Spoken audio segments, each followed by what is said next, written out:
9 Golden Age stars who were shockingly stupid. For decades, Hollywood's publicity machine sold audiences the fantasy that movie stars were as brilliant as they were beautiful. The reality was far less glamorous. Some of the biggest names in Golden Age Hollywood couldn't find their way out of a paper bag with a map and a flashlight.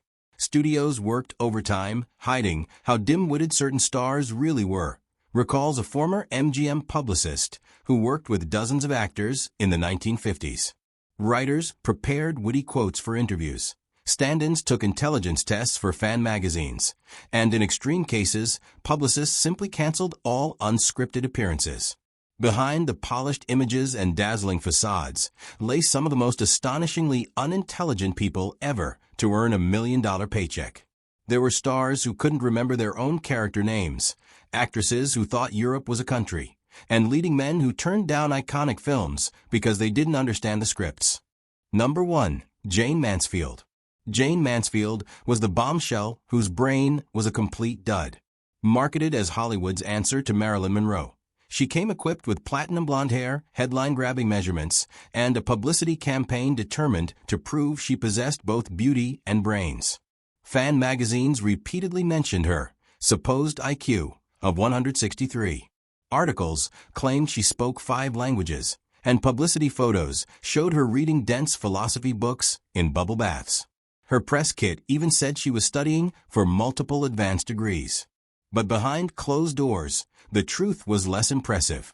Mansfield struggled to follow even basic conversations. A makeup artist that worked with her said Mansfield once asked why the studio didn't just move California closer to New York so people wouldn't have to fly so far. She was entirely serious. Her weak grasp of geography became a running joke among film crews. During a European press tour, she reportedly asked a British journalist if Europe ever had summer or if it was always England weather. When she followed up by asking whether Paris was the place with all the British people, the journalist realized it wasn't an act. Co-stars said later that Mansfield wasn't playing the ditzy blonde. She really couldn't turn it off. She memorized long, impressive-sounding words for conversations, but used them incorrectly every time. One director resorted to a color-coded system to help her handle basic emotional acting. Blue meant sad. Red meant angry. Anything more complex was beyond her. Her fascination with the occult only added to the confusion. She became infatuated with Anton LaVey of the Church of Satan, genuinely unable to understand why this would damage her image. She insisted it couldn't be bad if devils weren't real. Publicists could not make her grasp that public perception mattered more than literal truth. Mansfield was also notoriously easy to manipulate. Directors amused themselves by giving her nonsensical compliments, which she repeated proudly as profound insights. One camera operator said a filmmaker once told her she possessed transcendent perpendicular energy. She repeated it all day, unaware it meant nothing. Despite overwhelming evidence, Mansfield insisted her cluelessness was part of her act. But colleagues remembered the brief panic in her eyes whenever she tried to contribute to serious discussions and realized she'd missed the mark completely. Number 2. Sonny Tufts. Sonny Tufts became such a Hollywood disaster that his name became a punchline.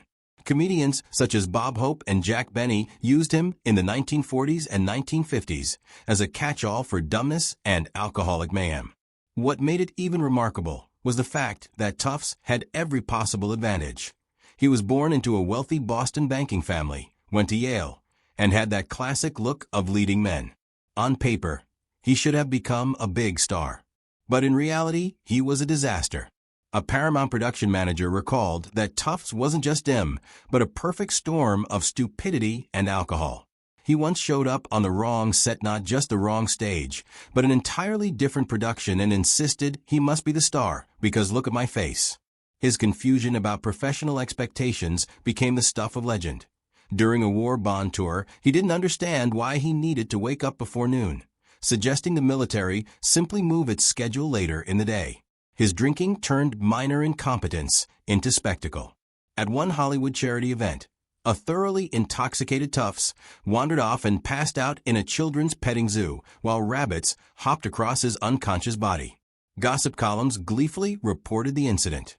What they didn't print was that when Tufts woke, he insisted he was supposed to be judging the animals for a contest. Eventually, Paramount reached a breaking point. After he appeared drunk and made inappropriate comments about servicemen's wives, the studio released an unprecedented statement apologizing for his behavior and clarifying that his views did not represent Paramount. No other actor had provoked such a reaction. Directors resorted to filming him one line at a time because he couldn't remember more. Working with him, said one cinematographer, was like working with a stubborn child who smelled like a distillery. Early in his career, he showed real promise, especially in the 1943 film So Proudly We Hail, but his lack of professionalism and limited intelligence doomed him. Within the industry, directors joked they'd rather work with a trained dog. Number 3. Mamie Van Doren.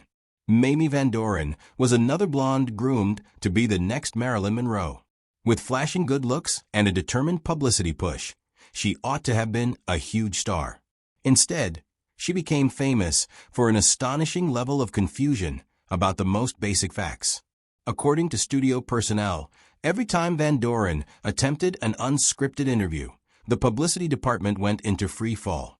Someone stood off camera, ready to semaphore frantically whenever she veered into nonsense, which happened in seconds. Her grasp of history became the stuff of legend. During a press junket for a war movie, she told a reporter she thought World War II happened in the 1970s. Gently corrected, she asked if they were certain. A co-star remembered her insisting that Abraham Lincoln invented the telephone. When Alexander Graham Bell was mentioned, she said he must have been the man who rang the Liberty Bell. Her limitations forced studios to script her public appearances tightly. She memorized only 5 responses for one tour and was instructed to repeat them without variation regardless of what questions came her way. Number 4. Tony Curtis. Tony Curtis, the pretty face with the empty attic. With his dark good looks and undeniable charm, Tony Curtis became one of Hollywood's most bankable stars in the 1950s and 60s. Films like Some Like It Hot, Spartacus, and The Defiant Ones established him as a versatile performer capable of both comedy and drama. What audiences didn't know was that behind the scenes, Curtis's intellectual limitations had directors and co-stars constantly scrambling to compensate. Tony was gorgeous, absolutely beautiful, and could be incredibly charismatic, admitted a director who worked with him on multiple projects. But trying to explain anything abstract or complex to him was an exercise in futility. He once asked if Shakespeare was that guy who wrote Dracula. Curtis's approach to acting revealed a fundamental misunderstanding of the craft. When interviewers asked about his method, he famously described acting as just talking loud with style, a quote that made the more serious actors and directors wince. He wasn't being modest or simplifying for the public. That really was how he understood the job, explained a co-star from the early 1960s. He thought if he said something louder, it was more dramatic. Concepts like subtext or character motivation were completely beyond him. His limitations became most apparent when working with classical material or complex scripts. During the filming of Spartacus, director Stanley Kubrick reportedly had to break down Curtis's dialogue line by line, explaining the meaning of words that most adults understood without difficulty. Perfectionist that Kubrick was, it constantly tried his patience working with Tony. Hours might be taken trying to explain to Curtis why his character would say something, and Tony would then say, "Can't I just say it louder?" Curtis's confusion about literature became legion among his co-stars. When cast in adaptations of classic works, he frequently made comments to reveal he had no idea of the significance of the source material. One actress remembered him suggesting they jazz up a major classic because the original writer didn't know how to tell a good story. He was dead serious. Perhaps most famously, he once referred to Shakespeare as some guy who made good stories but used weird grammar, which was said during preparations for a classical theater project that eventually dropped him from the role.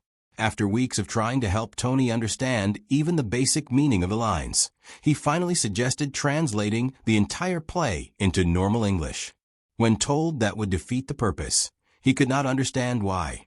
Despite these challenges, Curtis enjoyed a long and successful career, largely due to his natural charm and the Hollywood system's propensity to work around limitations when a star brought in money. The trick with Tony, explained a producer, was to cast him in roles where his looks and charisma carried the day. Put him in a toga or a uniform, keep the dialogue simple, and let his smile do the heavy lifting. When roles became more demanding, everyone on set suffered. Number 5. Tab Hunter. Tab Hunter, the heartthrob who couldn't find his mark. In the 1950s, Warner Brothers used a simple strategy for Tab Hunter. Keep him looking pretty, keep him singing, and keep him far away from unscripted public speaking. With his blonde hair, blue eyes, and chiseled features, Hunter became a teen idol. Magazine covers, hit records, and starring film roles made him one of the studio's most profitable stars. Behind the image, though, was a young man so intellectually limited that basic filmmaking concepts needed constant re-explanation, sometimes in the middle of shooting. Tab was so bad at blocking that production crews had to devise all sorts of systems to lead him through a scene. Directors remembered rehearsing a scene endlessly, getting it just right, and then having Hunter walk in the wrong direction when the camera rolled. Crews laid tape marks on the floor, while off-camera crew members waved, pointed, tugged ears, or tapped their noses to guide him through a scene. It was closer to directing traffic than directing an actor. He had trouble with dialogue, too. Even the simplest lines would come out with the wrong emphasis or in the wrong order. He memorized words without associating them with meaning. Dialogue coaches would walk him through the proper rhythm, and he'd promptly forget it. His struggles extended to the films themselves. On press tours, he often forgot what his movie was about, or even what it was called.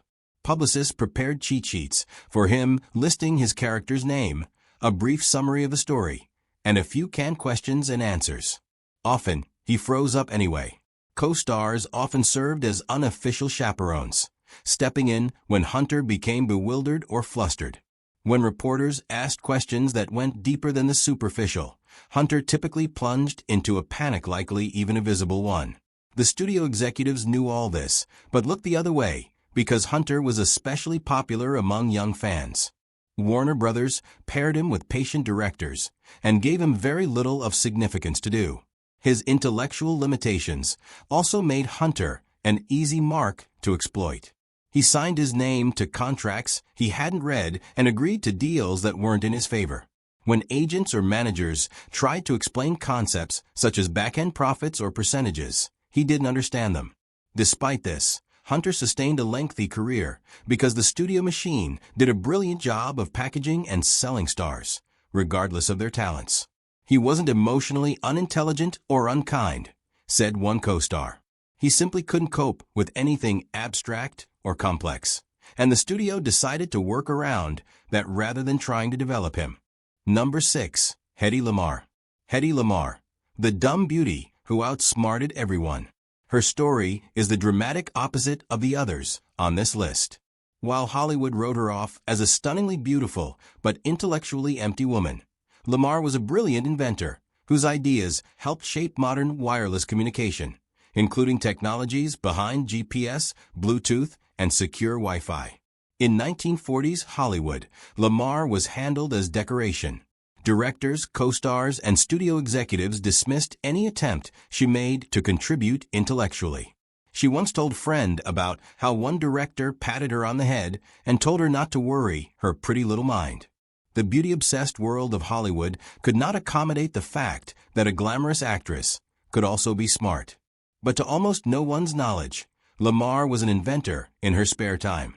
Along with composer George Antheil, she developed a frequency-hopping technology that could be used to guide torpedoes and avoid detection during World War II. The U.S. military rejected her invention, suggesting she could serve better by selling kisses for war bonds. The patent languished for decades. The contrast between Lamarr's public image and private reality was extreme. On screen, she was cast as a silent beauty. Off-screen, she worked on scientific innovations. Even Albert Einstein once snubbed her at a party when she attempted to join a technical conversation. She later said it was one of the most humiliating moments of her life. Hollywood not only misunderstood her, it actively suppressed her intellect. Studios believed audiences would reject a sex symbol who also had a brain. When one magazine tried to do a story on her inventions, MGM killed it pronto. It wasn't until the 1990s that Lamarr received any recognition. As engineers expanded on wireless technology, they rediscovered her patent and realized how revolutionary it was. She won the Electronic Frontier Foundation's Pioneer Award in 1997, but died still known more for her beauty than her ideas. Number 7. George Raft. Bad decisions. George Raft was the king. Some actors in their careers make a couple of bad choices, but Raft managed to elevate bad decisions to an art form. He turned down roles that became cinema classics, while accepting parts in forgettable films that did nothing for his reputation. Astonishingly, he said no to some great roles: Rick Blaine in Casablanca, Sam Spade in The Maltese Falcon, and Roy Earle in High Sierra. These all went to Humphrey Bogart and helped cement that actor's status as a legend. Meanwhile, Raft continued to prove he had the worst instincts in Hollywood. One executive at Warner Brothers lamented that his talent for rejecting good scripts went far beyond bad luck. He had a perfect anti-talent for knowing quality material when he saw it. What made Raft's decisions so baffling was that they were not random. They followed a set of consistent, completely misguided criteria. He said no to any roles wherein the character died, showed vulnerability, or displayed emotional complexity. He wanted to be the tough guy who always won. One casting director from the period remembers Raft openly disliking playing complicated men. Of course, this one-dimensional approach spoke volumes about how little he understood compelling cinema. While other actors embraced complexity and even vulnerability for their growth, Raft boxed himself into repetitive, shallow roles that limited his career. His most famous turndown would, of course, be Casablanca. When the role of Rick Blaine was offered to him, Raft complained that the character talked too much, felt too much, and didn't behave like a typical tough guy. He didn't understand why audiences would care about a man wrestling with heartbreak and moral conflict. At Warner Brothers, one story editor recalled Raft dismissing the premise entirely for a character moping about some dame. Of course, this was what made Rick Blaine iconic. Raft's poor judgment went far beyond acting choices into some basic business sense. He would often choose the low-paid B-movie film over the prestigious A-list, simply because the B-movie roles required less effort. Recalled one agent at the time, he'd turn down $150,000 for a heavily involved leading role and accept $30,000 for some other picture in which he had nothing to do except play another gangster. Directors who worked with him said Raft had trouble grasping any character motivations deeper than simple goals. If you told him your character wants money, he could play it. If you added emotional reasoning, he became lost. Even when Casablanca won Best Picture, Raft still claimed he didn't understand why that nightclub movie was such a big deal. Yet despite all of this, he wasn't without talent. In roles that suited his strengths, straightforward, tough men with simple motivations, he could deliver powerful performances. His work in Scarface, 1932, showed genuine screen presence. But the tragedy of George Raft was not a lack of talent. Number 8. Linda Darnell. Linda Darnell was a stunning beauty of the 1940s, one of 20th Century Fox's brightest stars, and a favorite on-screen partner to leading men like Tyrone Power and Henry Fonda. But behind the glamorous image, Darnell was hiding a private struggle that made every film shoot a challenge. Those who worked with her remembered how she struggled with reading and processing written material. Her table reads were exhausting. She would mispronounce words, mistake her place, and often misunderstand the emotional meaning of her lines. Though she was never formally diagnosed, since learning disorders were rarely recognized at the time, her struggles were consistent with what today might be called dyslexia or a related processing difficulty. Hollywood in the 1940s offered no understanding, support, or accommodation. Directors often had to read lines to her with precisely the tone and inflection they wanted, then have her repeat them back multiple times. Script supervisors said it felt more like they were programming a machine than directing an actress. Scenes that should take an hour sometimes took a whole day. To cope, Darnell developed avoidance strategies.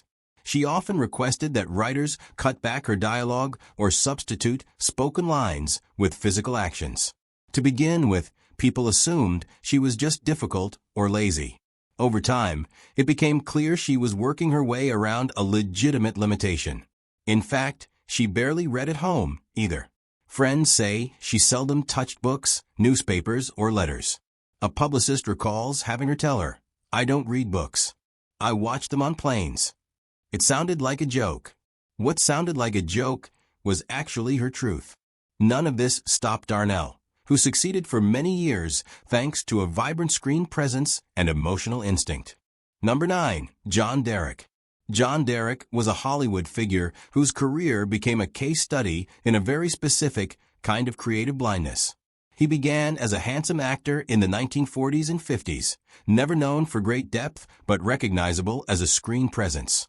His lasting notoriety came from his marriages to a succession of beautiful women, most famously Bo Derek, whom he married when she was 19 and he was 49. But Derek's true legacy emerged when he turned to directing and revealed an approach to filmmaking that was almost astonishingly shallow.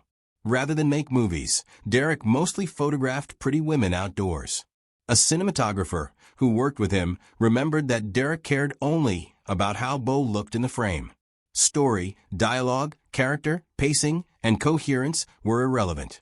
Shooting Tarzan, the Ape Man, 1981, Derek instructed the production designer that sets didn't matter because viewers wouldn't notice anything beyond Bo.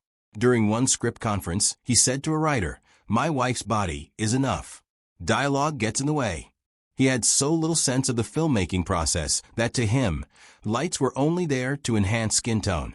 One gaffer recalls attempting to discuss the use of light for emotional effect with Derek, who responded by looking at him like he was crazy.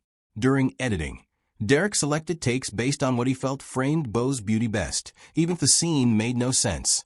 And when editors interjected about the narrative, he shrugged them off, raving about her legs or her face in a moment. Worst of all, Derek honestly could not fathom why critics hated his movies. When critics destroyed Tarzan, the Ape Man, he was baffled, insisting that Bo being nearly naked for half the film should have satisfied everyone. One assistant remembered him saying, in complete seriousness, "Story is what happens between the nude scenes." This wasn't sarcasm.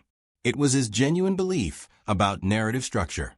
Unlike those other directors, whose flaws might be obscured by studio interference, Derek's were out in the open.